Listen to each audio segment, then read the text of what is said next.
Hi everyone, welcome back to Mode Bespoke. I'm Atenas, and for today's tutorial, I'm going to teach you how to make a quick and easy 1-hour scarf. So let's get started.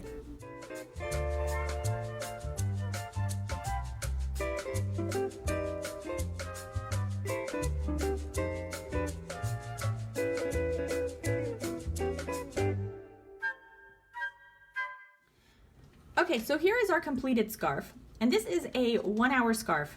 Really, it took me 45 minutes and I was incredibly distracted while doing it, so you could probably do it in a lot less. Now, this one, the reason it was so quick is because of the yarn. So I'll give you 2 other yarn options that are also big yarns like this, and I'll give you the different hook measurements you can use. So that's going to be the biggest part here of the tutorial. The rest of it is incredibly easy. So let's talk about it real quick. So for this scarf, I use the Bernat blanket yarn.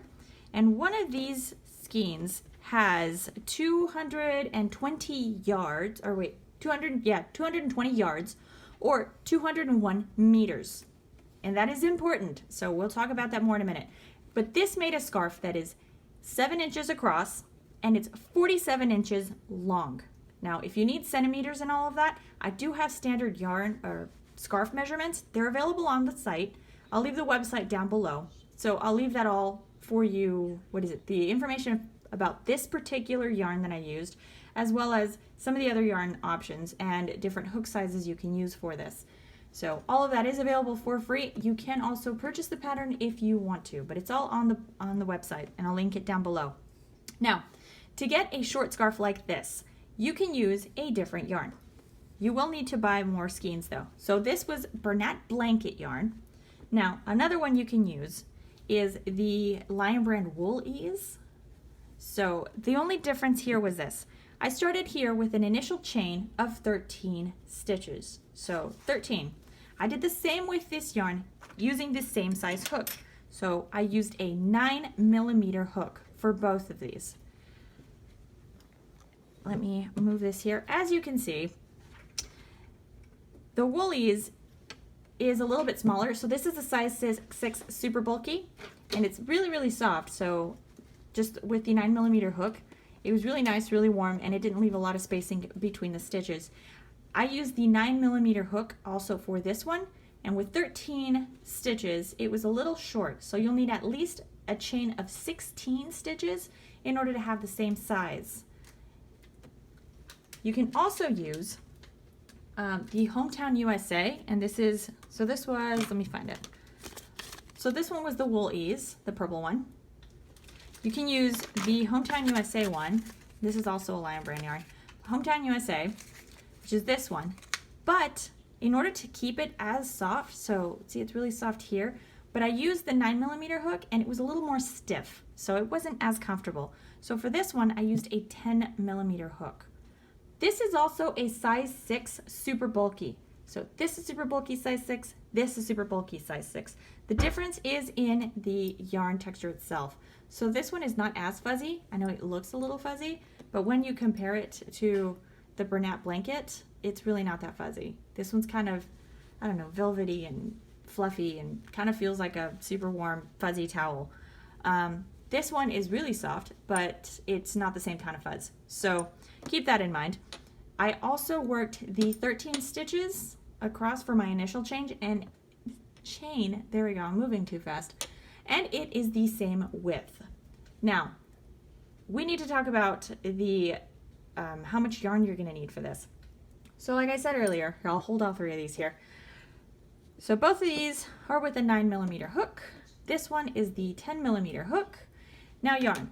Okay, so this skein had 220 yards or 201 meters of yarn, and it made this scarf that is 7 inches across, 47 inches long. So it is a nice, thick, short scarf. This one has 153 yards or 140 meters. So you will need at least 2 skeins of the, the Wool Ease in order to have the same length and width. Your initial chain, if you use the size 5 bulky yarn, will need to be a chain of 16. And then the rest of the pattern is exactly the same. So that's this one. For this one, if you're using another size 6 bulky yarn, but it's more like this Hometown USA, you're going to need at least 3 of these skeins because you only get 81 yards or 74 meters worth of yarn. So an important thing to remember about this Hometown USA is that they have a lot of really great colors, but the solids have more yarn or have more yardage in one skein than their tweed selection. So they have this, I think, in green, blue, gray, and then in this lovely, just light kind of beige colored tweed. This one, while it is gorgeous, has a lot less yards in it. So it's 64 yards or 54 meters to the solid colors 81-74. So this is just the solid color. So keep that in mind while you are crocheting this because you will need to buy more yarn. So I'll put the yardage of these on the website so that you can see and compare, and that way you'll know whether you need, 1 skein, 2 skeins, 3 skeins, or 4, to make this same size. Now, again, this only took me about an hour to make, so it was like 45 minutes. So you should be able to crochet this really, really quickly and get this done for your holiday gifts. So, and it's a really easy pattern. So, all right, so let's get started crocheting this. Let me pull all these stitches out and I'll show you with this yarn because it's going to be a lot easier to see. All right, guys, so let's get started. We are going to start with a slip knot. So wrap the yarn around 2 fingers. Grab your hook and insert that into this loop that you made on your fingers. Now pull on this yarn and pull it through the loop on your hook. There we go. Hold it down with your index finger, remove your other fingers, and just pull on these 2 threads to tighten your slip knot. Now to tighten this space, just pull on the 2 threads individually. And there you go.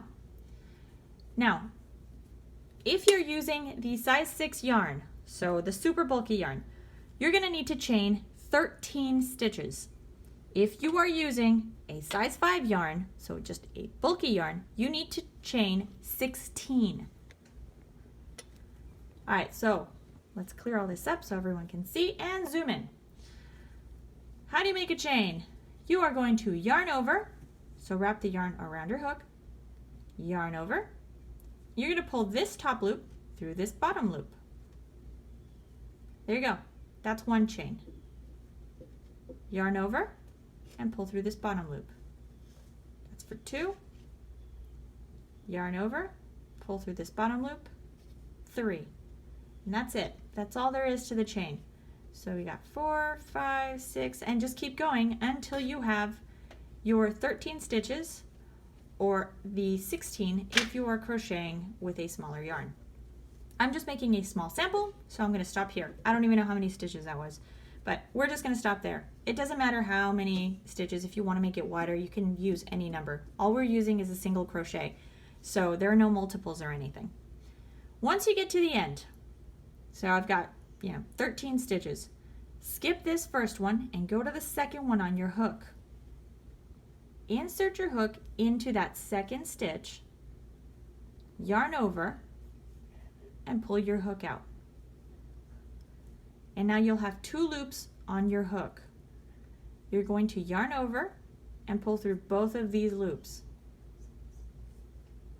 And there you go. That was a single crochet. Let's do it again. So let's go to this next stitch.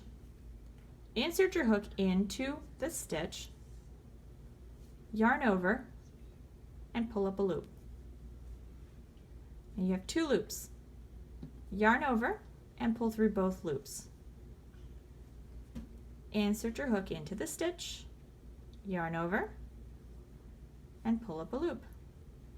And now you yarn over and pull through 2 loops. And that's it. That is a single crochet.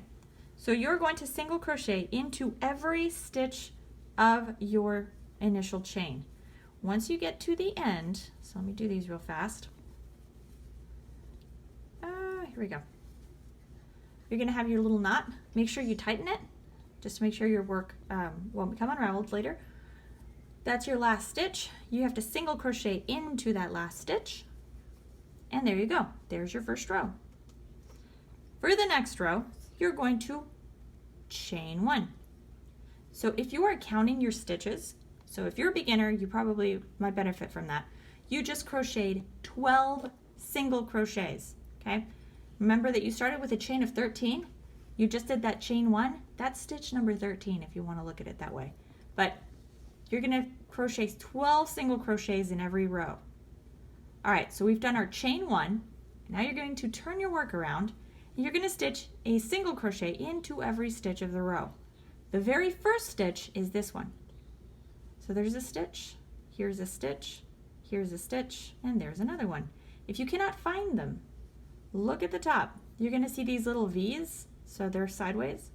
So here's a V, here's a V, here's a V. Each one of those is a stitch. It has a front loop and a back loop. So when you insert your hook through the stitch, you have to grab both loops. Okay, so that's what it looks like in the front, and there you go. All right, so we're going to start in this very first stitch. Insert your hook into the stitch, yarn over and pull up a loop, and then just close your single crochet. So yarn over and pull through 2. You're going to do this in every stitch of the row. So I'll do this pretty quickly. So once you get to the end, this first, I guess the end of the second row is the funny looking one, but after this it gets a lot easier. So let me finish my single crochet, and here we go. You're going to get to the end of the second row and it's going to look like this. You're going to have this big old long thing here. That is a stitch. If you were counting your single crochets, you only have 11. So you need to crochet that stitch number 12, which you're going to crochet into here. This one also has both threads like that, or both loops. Make sure you go through both of those. There you go. Now yarn over and single crochet, and there you go. Let's start row number 3. So you're going to chain 1, turn your work around, start on the very first stitch, and single crochet all the way across. So there's, see, we just did 1, and then 2, 3, 4, and you just keep going. Remember that you need 12. No, you don't need to count in every single row. It is good practice though if you're a beginner to just crochet a few rows and then just kind of count every few rows just to make sure that you still have your 12 stitches, or 15 if you're working a thinner yarn. Because if you start to notice that your work starts to get wider or a little more wider or narrower, that means you're missing stitches. So you're usually going to be skipping this last stitch unless you didn't pay attention and you skipped a stitch in the middle, but usually it has to do with this very last stitch of the row. So let's get to this last stitch. This one's going to look a little bit different. See, it still has that long stitch at the end, and then it has this one on the side. Ignore this. This is not part of the stitch. This is part of the last row. So it's going to be this long stitch up here. That is the last stitch of the row. So here's the 12th single crochet. Chain 1, turn your work around, and just begin again. And that's all there's to it. Don't forget to weave in the tail ends of yarn that you're going to be left with at the end of your project. If you don't know how to do that, look at the top of the screen. I will link a video up there for you to follow along with. But that's it, guys. If you have any questions or comments, leave them down in the comment section below. Don't forget to subscribe if you haven't subscribed to the channel already. If you would like to purchase any of the items that you saw on the tutorial today, just so you can make your own scarf, you can visit the Mode Bespoke shop, and I will leave that link down in the description box below. Thank you everyone so much for watching. Don't forget to like and share if you've enjoyed this video tutorial. I will see you all again for the next tutorial.